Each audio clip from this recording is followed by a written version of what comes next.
peace, and beautiful blessings. I wanted to share with you a book that is extremely sacred to me. It's one that I referred to and I go back to often whenever I feel like I need like an extra boost just to reconnect with myself. And that is the Sacred Bombshell Handbook of Self-Love by Goddess Abiola Abrams.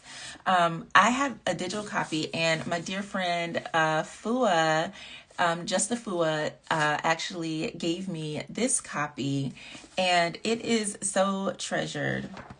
So one of the times when I read this book, I was going through a big shift in my relationship. Like, so much stuff was going on, and I felt that I had lost my essence, my magic, my connection with myself. And I started working through this book because there are different activities and things that you can do. And it just really brought me home to myself and helped me to remember like who I am, why I'm amazing, and all of those other amazing things. So she shares like so many amazing practices and rituals and things that really make you come to a point of really just understanding who you are, the things that you've been through. And why this is important is because self-love is like a powerful foundation. A lot of times, when we talk about self-love, we think about, it just being this superficial kind of thing, or just this, kind of like, yeah, I love myself.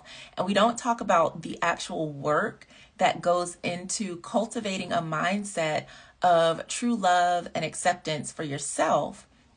So there are aspects of self-love that go very deep. We can talk about things like shadow work. So what is shadow work?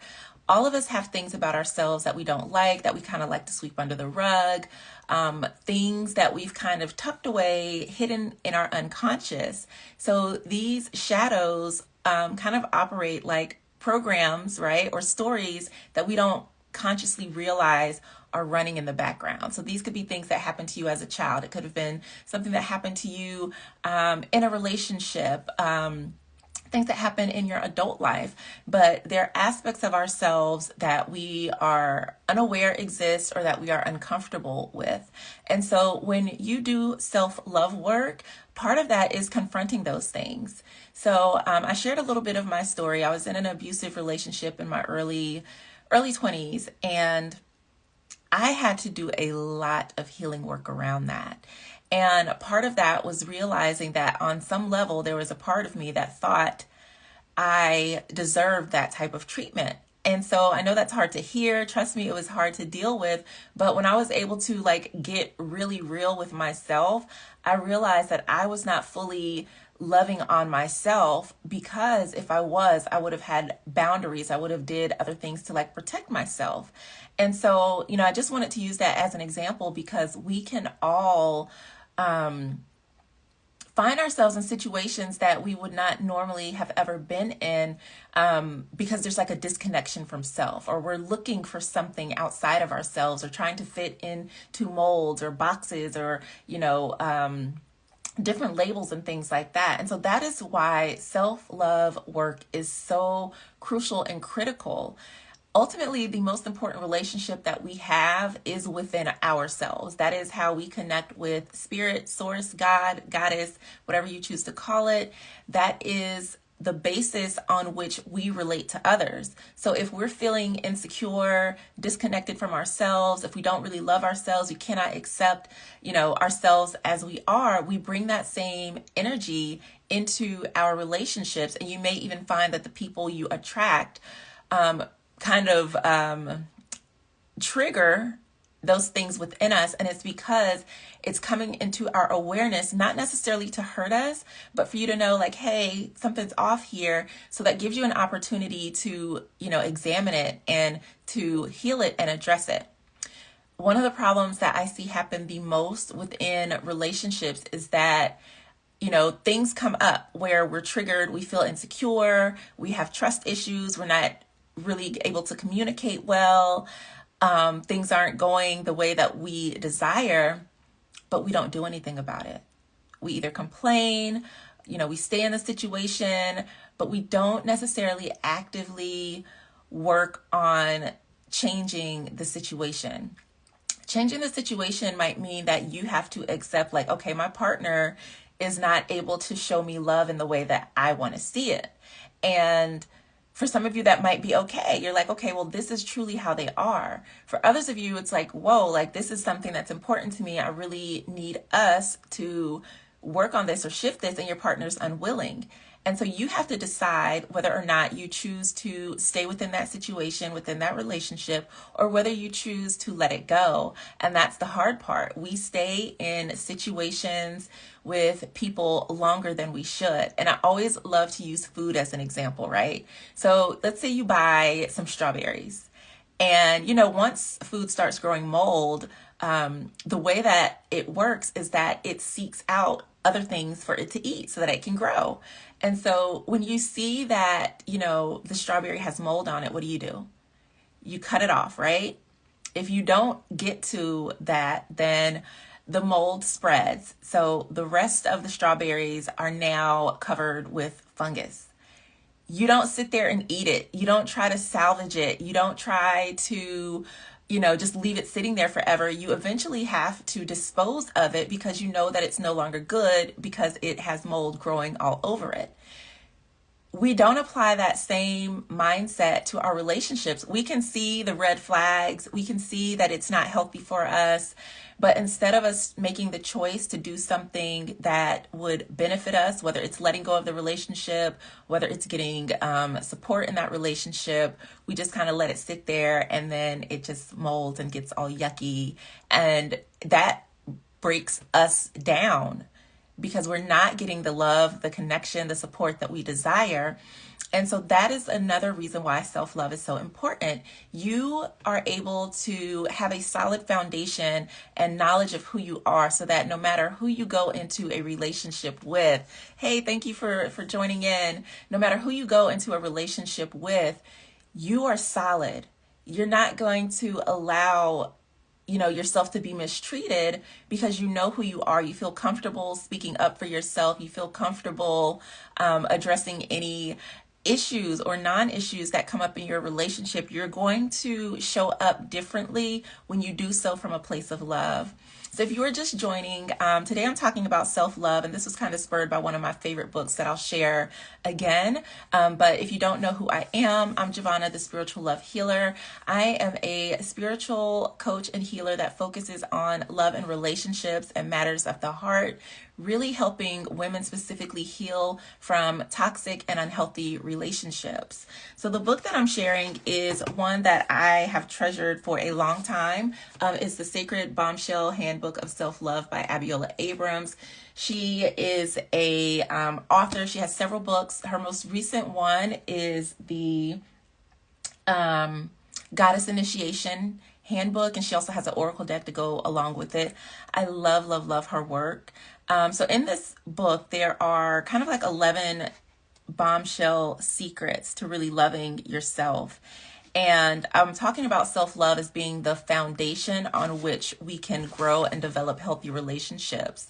So one of the common things that I have seen, not only in the women that I've worked with, but also in my own personal journey, is that a lot of times we succumb to unhealthy relationships because there's something within us that feels we deserve that behavior. We could have grown up in a toxic or dysfunctional family household, which many of us have experienced on some level. And so because we grew up with that dysfunction, right? We don't know it's dysfunctional. It's normal to us because that is what we experienced in our close familial relationships.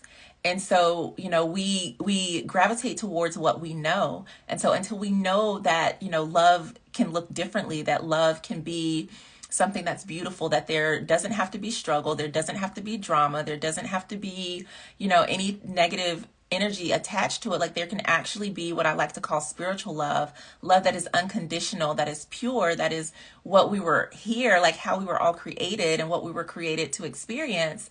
We don't know that. And so we go to what we know, and we don't necessarily know how to navigate relationships. So really coming from a place of true love of yourself is so powerful and so healing. And I look at self-love as more than just, I'm taking care of my physical appearance.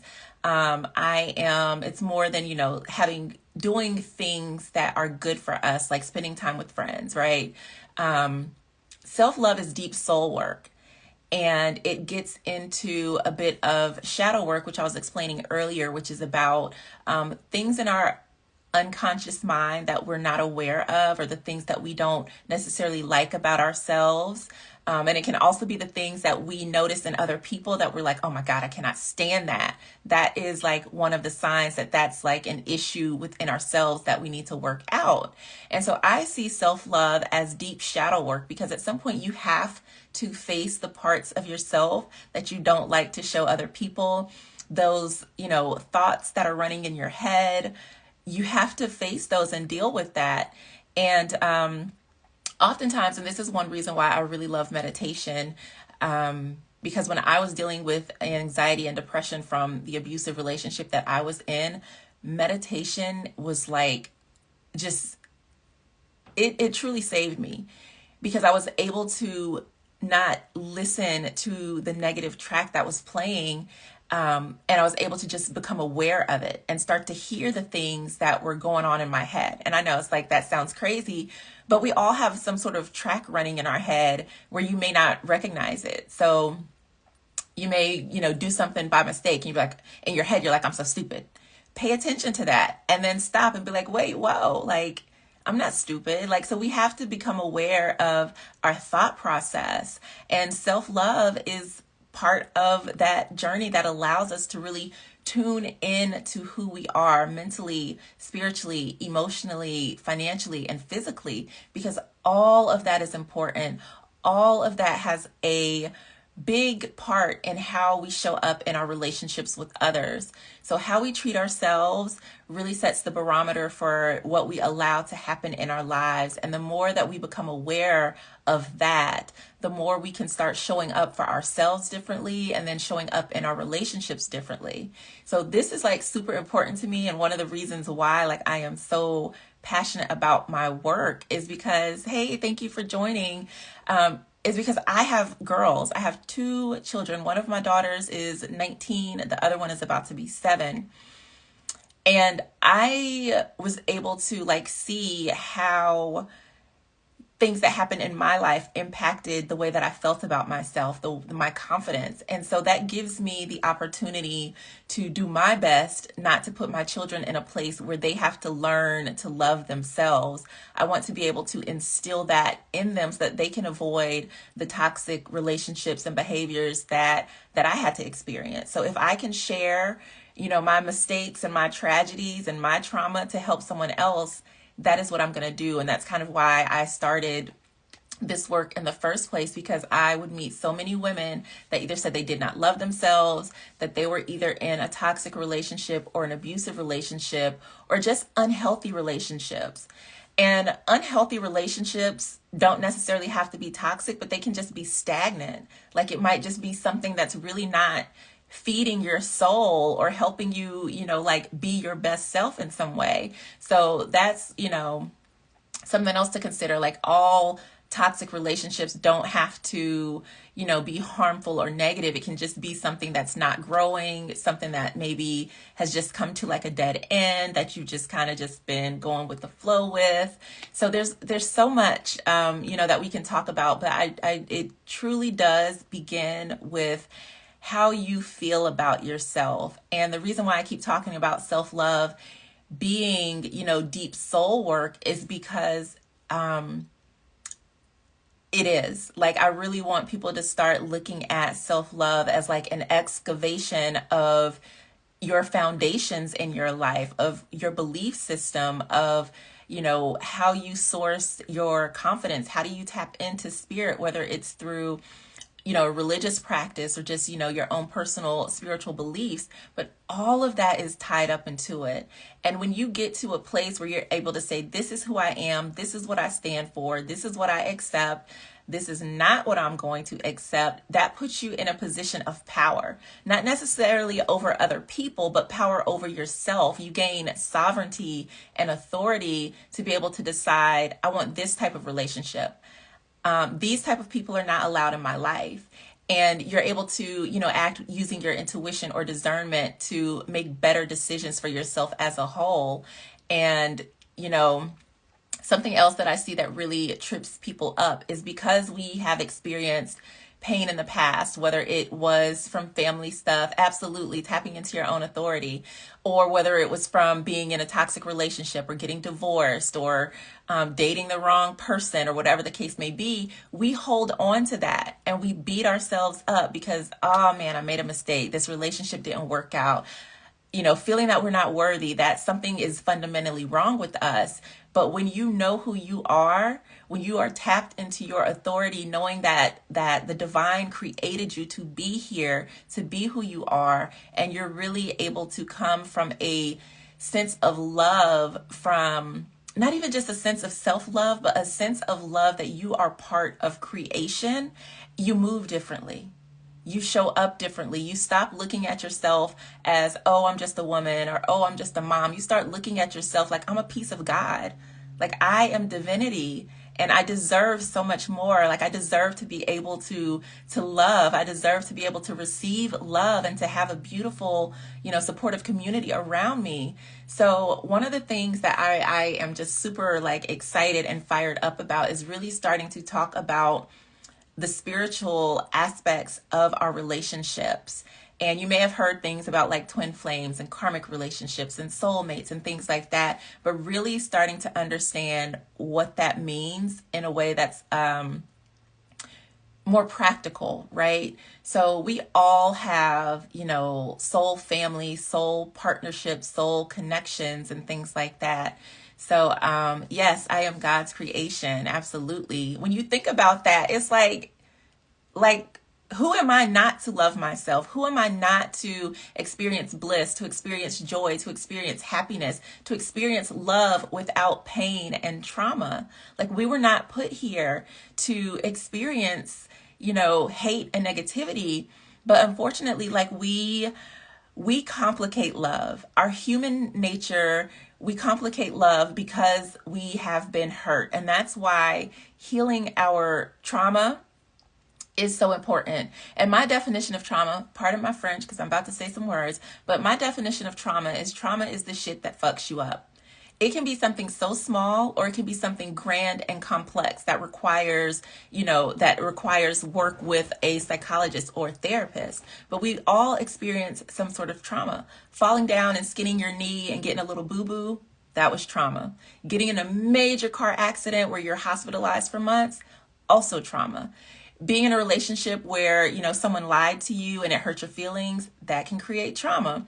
Being in a relationship and you find out that your partner has a whole nother family and kids that you knew nothing about, also trauma. There are different levels of trauma. And the thing is that we identify with that trauma. We start to identify with it and think that because my partner cheated, I'm not good enough. Because my relationships don't last long, something must be wrong with me. And then we start to, our self-love and self-worth and self-confidence, all of that starts to go down. And this is why I say that foundational self-love work is so important. And I truly believe this is stuff that needs to be taught in schools. And because it's not taught in schools, oftentimes it's not taught at home. And, when I'm working with my clients and we're talking about love, one of the first things I ask is well, how did you learn to love yourself? And usually it's wait a minute. Oh no. We're taught how to tie our shoes. We learn how to ride our bikes. We learn how to do math. We learn, how to spell our names, but nobody really teaches you how to love yourself. So we only see what's modeled from our parents. And your parents might have been like mine, where they worked, right? I was a latchkey kid. They weren't coming home necessarily pouring into me saying I love you. This is how you love yourself, right? I think that parents, from my generation, because we grew up certain ways, we do things differently with our children, right? So we were able to learn from maybe what we experienced or what we did not experience and try to do better. But, we have to resolve those traumas within us. And that kind of segues a little bit into like inner child work, right? So I've talked about shadow work, and now I'm going to talk about your inner child. So within you, there's an inner child who might be hurting or scared of love because something happened to you as a child that made you think maybe love is unsafe or something like that. And we also, as we grow up into adults, the real world hits us like a ton of bricks. And then there's bills, there's children to take care of, there's a job that you have to go to that you may not even like. And so you stop having that curiosity and that innocence and that need for play because you can't play. You got bills to pay. You got to cook dinner. And so there's a part of us that needs to get back to loving that childlike essence within us. Like, when's the last time you did something fun? Go jump on a trampoline. Go like do a cartwheel if you can. I tried to do a cartwheel. I can't really do it like I used to. But like having fun. Like, what fun do you have in your life? And bringing in that fun, right? So we're bringing in our inner child. We're activating the core of our joy that is in our hearts, right? Because what happens is that life kind of hardens our heart. We stop believing in like the magic and getting excited about life, right? Because it's like, oh, I gotta go to work, I gotta pay the bills. And so that leaves you very little time, number one, to even love on yourself. Number two, to do something fun and exciting for yourself. So when we get to a place where we're able to nurture our inner child, where we're able to make peace with our shadow, it brings us into wholeness. It brings us into wholeness because you don't have to be ashamed about the fact that maybe you were divorced or about the fact that, you're a single parent. I'm a single mom. You don't have to be ashamed about anything that you experienced in life because you're able to acknowledge and accept, this was part of my journey. It might not have been the best decision at the time. Well, now I know better, so now I'm doing better, right? So you don't have to beat yourself up about the things that you experience or about the things that other people did to you. And this is why self-love is so important, because it allows you to forgive. And I talk about forgiveness so much, and so many people like get upset and frustrated with me when I talk about forgiveness because that is such a triggering thing. And so we'll talk about that later. But I want to say that forgiveness is not about you saying that what someone did to you was okay.